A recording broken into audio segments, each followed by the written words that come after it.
Hey, welcome everybody. I just wanted to share my experience. I've just finished my 40-day water fast a couple of days ago, and I just wanted to share some of the things that I went through and share some of the insight that I got from the experience. So, I did 40 days, a 40-day hybrid fast, in which I fasted on water for a total of 22 days, and 18 of those, and then 18 days dry. It wasn't consecutive. I was switching off about 3 to 3.5 days dry, and then 3.5 to 4 days water. And I was just kind of alternating that throughout the fast, and I'm kind of doing, I guess it's squeegee, like a sponge. If you think about a sponge, you kind of wet it, and then when you dry fasting is when you're like twisting it and getting all the water out, and then wetting it again, trying to like just squeeze all the toxins out of the body in a way, figuratively speaking. But I found it was a lot more effective, and there was a lot more healing going on than it's just a regular fast. The dry fasting is really a whole another level, a whole another aspect, a whole another step on the ladder of healing. And I got some insight into some of the psychological things that happen too when you're fasting. With the dry fasting, I hadn't really dry fasted for like more than a day or two, and so when I was doing 3 days, I found that especially on the third night, it was really hard to go to sleep. I just kept thinking about all kinds of drinks, and I just wanted to drink something. I just kept, couldn't stop thinking about drinks. And that's one of the things that I realized, that there's all these levels, different levels to things. It's like when you're holding your breath, all you want to do is take that one breath, just want to breathe and get some air into your lungs. And then, when you're dry fasting, all you want to do is, drink some water. That's all you're thinking about, just a cold glass of water, and sipping it and just hydrating you, and then of course when you're water fasting, you're just thinking about food and, or some fresh fruit that you want to eat, some mangoes or whatever. And then when you're eating those fruits and stuff, like, you might get hungry for some nuts or some seeds, and it just kind of keeps escalating up this ladder of like density. After that would be like cooked foods, and then meat or animal products, and it's just like every time you're at a level, you kind of craving more density, I guess, depending on your emotional attachment to food, or what level you're at. So that's one of the things that I like about fasting, is that it kind of brings you down, and it kind of neutralizes all those cravings, to the point where you're happy to just be eating some fruit, because you haven't ate really any food for a long period of time. So people who don't fast, they constantly have to keep eating, because they're looking to become more dense. And so, like, if you're eating animal products and stuff, like those people who are constantly eating burgers and stuff, they can't go more than an hour or two without eating, because they have to keep that density up. They're always craving more and more dense. But as you start to go down the ladder and kind of try to stay at a level that's less dense, you can sometimes indulge in denser foods, but it's at a much healthier level. So you might, have some nuts and seeds, when you're eating a lot, like fruits mostly, and then kind of indulge in some nuts and seeds if you do feel that density necessity.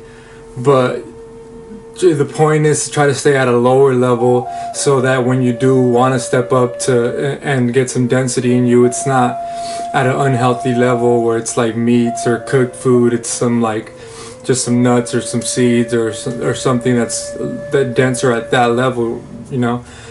And that's one of the insights that I got from this whole experience, from going from regular water fasting to dry fasting, and noticing that contrast, and just wanting to get some water, when before it was like just fantasizing about food because I was had the water. It was just I wanted that food density, you know, whatever, if it was fruits or whatever it might have been. And another thing that happened during this fast that really I hadn't gotten into before is that because I've done a 40-day water fast, I've done a 26-day fast, water fast, I've done juicing, I've done liver cleanses, I've done herbs, I've done all kinds of things, cleansing.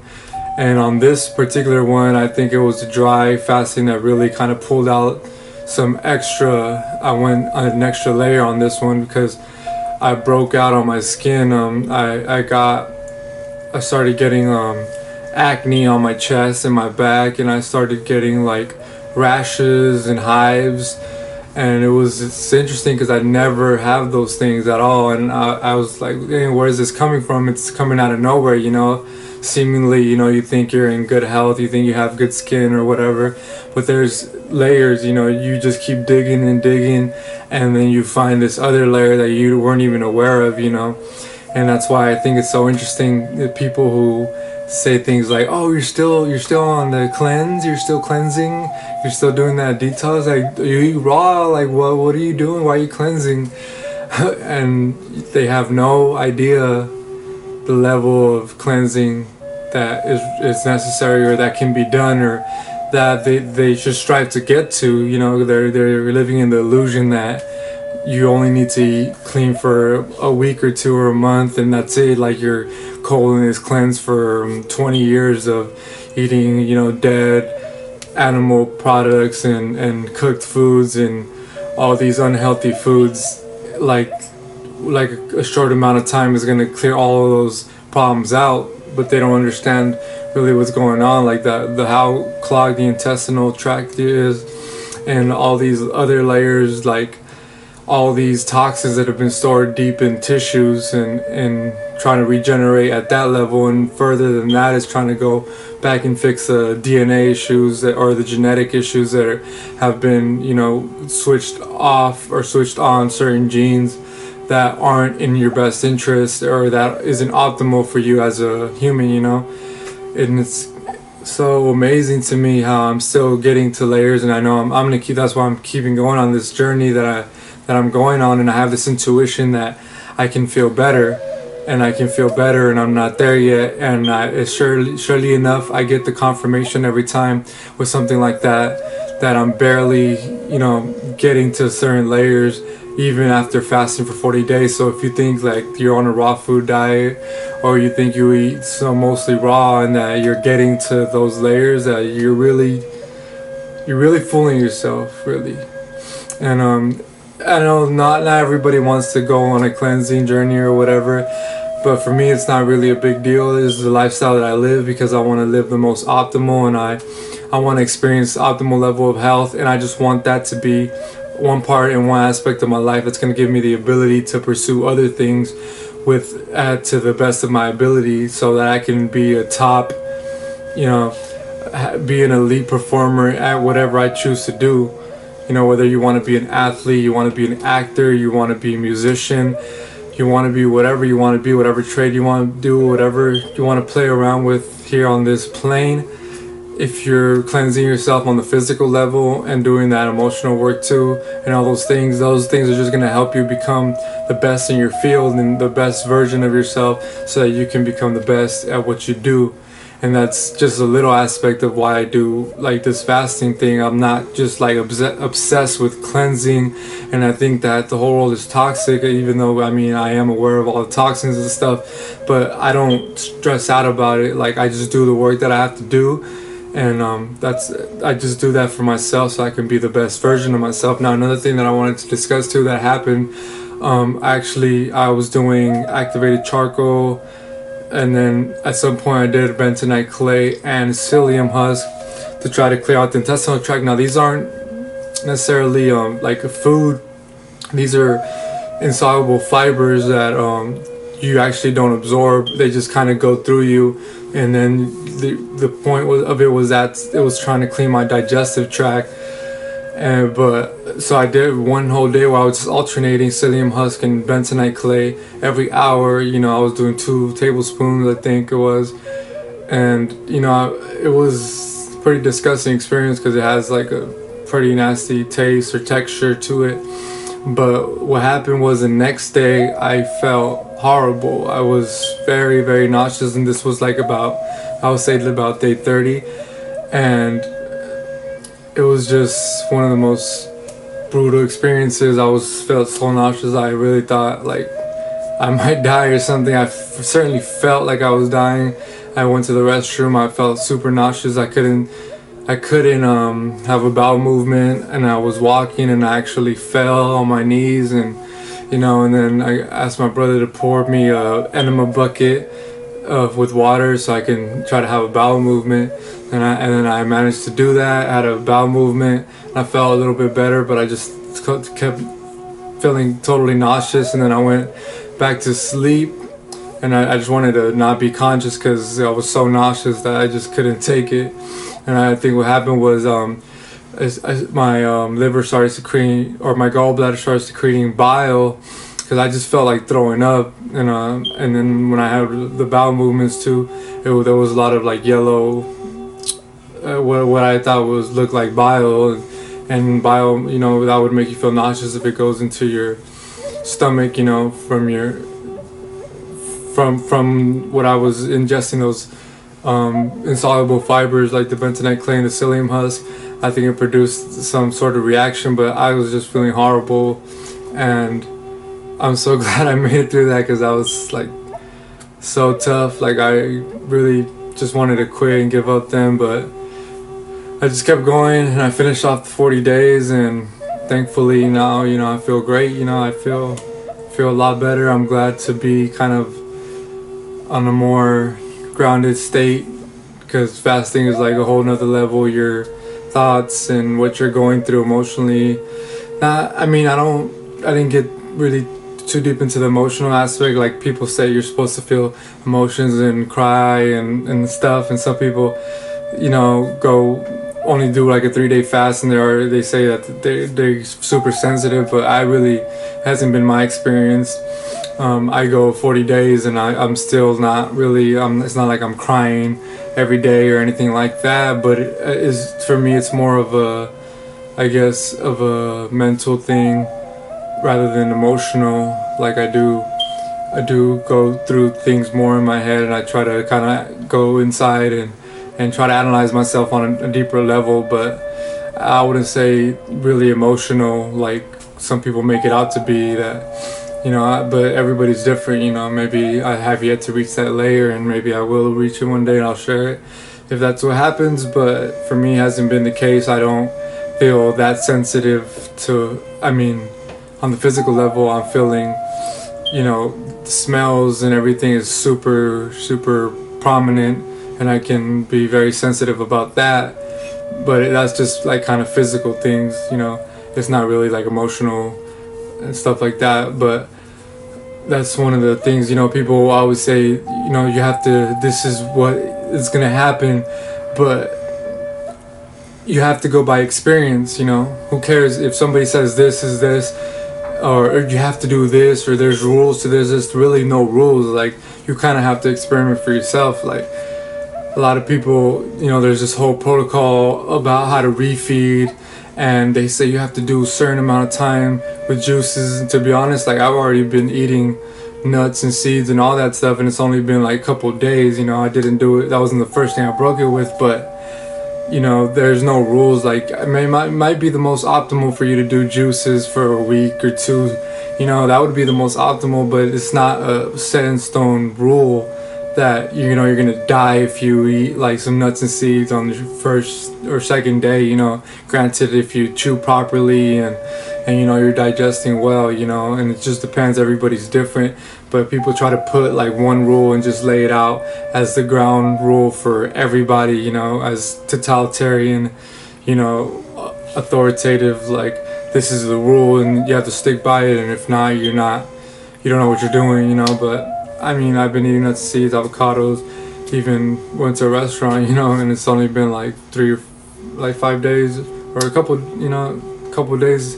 But anyways, just, everybody, we're all on this own experiment, and everybody wants to set rules and stuff, but rules are meant to be broken, and there's going to be new systems, new approaches. There's going to be, we're going to keep developing and evolving. And if you're setting some ground rules and you're afraid to step out of a box, you're going to be very limited. That's why I try to stay open-minded with a lot of things, and I'm not I try not to label myself and stay within the constraints of a certain box or some certain perspective, because then I'm just limiting my experience here.